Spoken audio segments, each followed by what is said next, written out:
Max Verstappen is winning races, but he might be closer to leaving Formula One than ever before. And no, it is not because he is losing.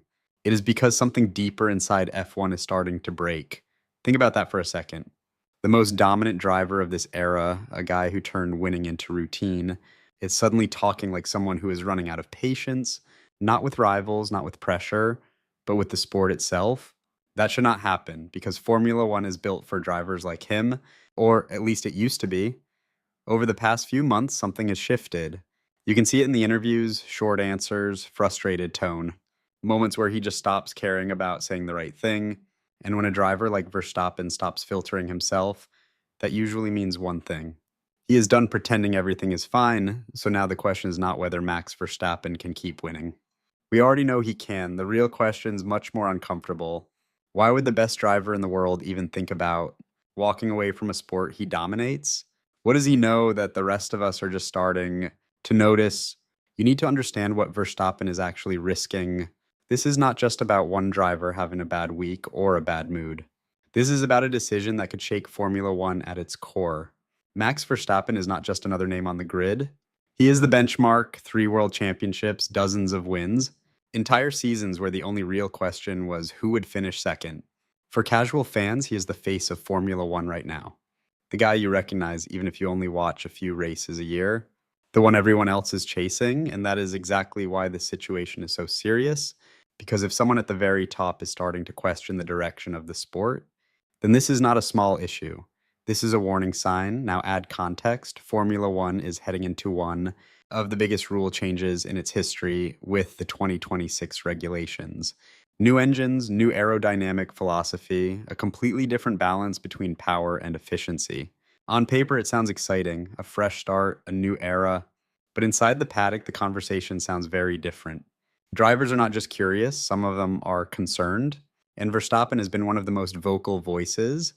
He has hinted that the new rules could take away the very thing that makes F1 special: pure racing, raw competition, the ability for a driver to push the limit without artificial constraints shaping every move. That is not a small complaint. That is a fundamental problem. Because if Formula One starts to feel less like a driver sport and more like a controlled system, then what happens to drivers who built their identity on control? Aggression and instinct? There are signs of instability around him too, changes inside Red Bull, key figures moving, the kind of behind the scenes shifts that do not show up on race results but slowly change everything. When you combine that with a driver who already seems frustrated, you start to see a bigger picture forming. This is no longer about performance, it is about direction. And once a driver like Verstappen starts questioning direction, that is when things get dangerous for the sport. Because he is not the kind of driver who just adapts quietly. He is the kind who pushes back or walks away. So here's the real stake. If Max Verstappen leaves Formula One even temporarily, the sport does not just lose a champion.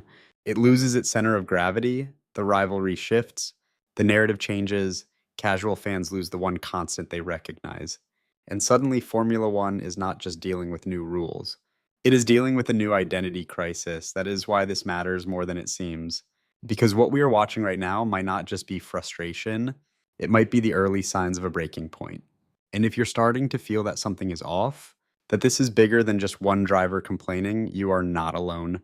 That instinct is exactly what makes this story impossible to ignore. And once you start looking at what is happening behind the scenes, things get even more complicated. At first, it looked like frustration, then it started to look like a pattern, and now it looks like something much bigger. Look at the way Verstappen has been speaking recently. Not just what he says, but how he says it. Short answers, almost dismissive, like someone who has already made up his mind about something but is not ready to say it out loud yet. That is not normal for a driver in control. Usually, when a driver is winning, the tone is relaxed, confident, even playful, but here you're seeing the opposite. A driver who's still delivering results, but mentally something is off. And once you notice it, you start seeing it everywhere. Take the press conferences. There have been multiple moments where Verstappen just shuts down questions, not because he cannot answer them, but because he does not see the point. That kind of response does not come from pressure, it comes from disengagement. Now ask yourself this: is this about performance or is this about control? Improve the car, adjust the strategy, fix the mistakes, but this feels different. Then you look at what is happening behind the scenes. His race engineer, one of the most important figures in his career, is rumored to be moving. That relationship is not just technical, it is trust, communication, instinct, the kind of connection that takes years to build and seconds to break. When that starts to shift, everything feels different inside the car. And suddenly, even winning does not feel the same. Now, layer that with the 2026 regulations. This is where things start to get complicated. Because the new rules are not just an upgrade, they are transformation, more electrical power, less reliance on traditional engine output.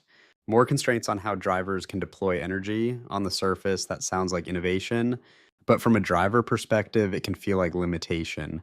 Imagine being one of the most naturally aggressive, instinct driven drivers on the grid, and suddenly, your performance is partially dictated by energy systems that decide when you can push and when you cannot. That is not just a technical change, that is a philosophical shift. And Verstappen has made it clear, in his own way, that he does not like where this is going. So now the question becomes even more uncomfortable. Is Formula One becoming something drivers do not actually want to drive? Then this is not just about one driver being unhappy. This is about the foundation of the sport changing in real time. And here's where the tension really builds. Because the more you look at these pieces, the harder it becomes to find a simple explanation. Frustration alone does not explain it. Team changes alone do not explain it. New rules alone do not explain it. But when you combine all of them, you start to see something forming, a pattern, a direction, a slow shift that has been happening quietly until now. And the scariest part is it does not look like something that can be easily fixed. Because this is not one problem, this is multiple layers stacking on top of each other. So now you're left with a bigger question. If the system itself is changing, what does that mean for a driver who built his entire identity around mastering that system? What happens when that driver decides he no longer believes in it? What if this is not about Verstappen leaving Formula One slowly leaving drivers like Verstappen behind? There was a time when F1 was almost entirely about the driver, raw skill, risk, the ability to push beyond limits that most people would never even approach. Then came the era of engineering dominance. The car became just as important as the driver, maybe even more. Now we're entering something else. A system where everything is optimized, controlled, balanced, efficiency over chaos, predictability over instinct. That might make the sport more sustainable, more accessible, maybe even more global. But it also changes what it means to be a driver. Imagine the NBA, but players are only allowed to shoot from certain zones at certain times to maintain balance. The game would still exist, the athletes would still be elite, but something fundamental would feel off. That is the shift we are starting to see in Formula One. And Verstappen might be the first driver who is not willing to just accept it, not because he cannot adapt, but because he does not want to. Because for him, driving is not about managing systems, it is about controlling the car at the limit. Every lap, every corner, every decision coming from instinct, not restriction. So when the sport starts moving away from that, it is not just a change, it is a conflict. And here is the key point. This is not a Verstappen problem, this is a Formula One identity problem. If the sport keeps moving in this direction, it will still have great drivers, it will still have competition, but it might lose something harder to measure, the raw edge that made drivers like Verstappen stand out in the first place. Now, I'm curious what you think about this. Do you see this as evolution? Or do you think Formula One is slowly losing what made it special, everything that is happening right now? And once you start looking at the actual data behind these changes, this theory becomes almost impossible to ignore. Now, here's where everything starts to connect, because this is not just Verstappen complaining. The numbers tell the same story. Start with the 2026 regulations. These are not minor tweaks. They are a complete reset of how Formula One cars behave. More reliance on electrical deployment, stricter energy management, reduced aerodynamic freedom in key areas. On paper, that creates efficiency. On track, it creates limitation. Drivers will not just be racing each other, they will be racing the system inside their own car, managing when to push, when to hold back, when the car allows them to attack. That changes everything because historically, the greatest drivers separated themselves in moments of chaos, late braking, unexpected moves, pure instinct taking over. But when those moments are controlled by energy windows and predefined limits, the advantage shifts from driver to system. And if you compare data from simulations and early projections, the gap between drivers is expected to shrink in certain conditions. Not because everyone suddenly becomes equal, but because the system reduces the space where raw talent can make the difference. Now layer that with what drivers have been saying, not publicly in full detail, but enough to read between the lines. Concerns about drivability, about the feel of the car, about whether the racing will actually improve or just become more strategic in a way that feels less natural. Verstappen is just the most honest voice among them. Then you look at Red Bull. For years, it has been the most stable, dominant structure in the sport. Everything aligned around one driver, one philosophy, one way of extracting maximum performance. But recently, cracks have started to appear, internal shifts, key personnel changes, the kind of movements that do not destroy a team overnight, but slowly change how it operates. And for a driver like Verstappen, stability is not optional. It is part of what allows him to perform at that level. When that foundation starts to move even slightly, the entire experience changes. So now you have three forces happening at the same time: a sport that is changing its identity, a team that is no longer as stable as it once was, and a driver who is starting to question both. That is not coincidence, that is convergence. And here's the insight most people miss: Verstappen is not trapped, he has options.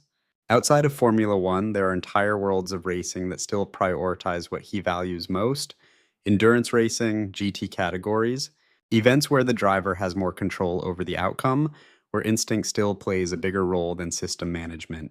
He has already shown interest in those environments, tested cars, spoken about enjoying different forms of racing. That is not random curiosity. That is exposure, and exposure changes perspective.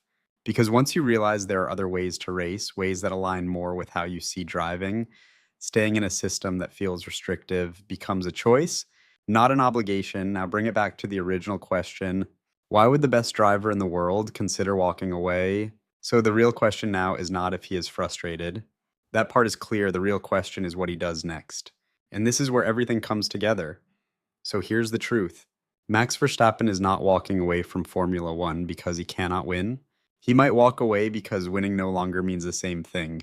If the sport continues moving toward tighter control, more system driven racing, and less room for raw expression, then drivers like Verstappen face a decision: adapt completely or find a place where their style still matters.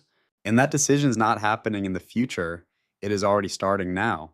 Miami is not just another race on the calendar, it is part of a timeline, a checkpoint in a bigger story that is still unfolding. Because every race from this point forward is not just about points, it is about direction. Is Formula One going to adjust? Or is it going to keep moving the same way? And how many will push back like Verstappen? Because we might be watching the early stages of a shift that defines the next era of the sport. So now I want to leave you with one question. If you were in his position, dominating the sport, but feeling like the sport itself is changing in a way you do not believe in, would you stay? And if you want to follow how this story unfolds, especially as we get closer to Miami and the decisions that could shape 2026, this is the kind of moment you do not want to miss.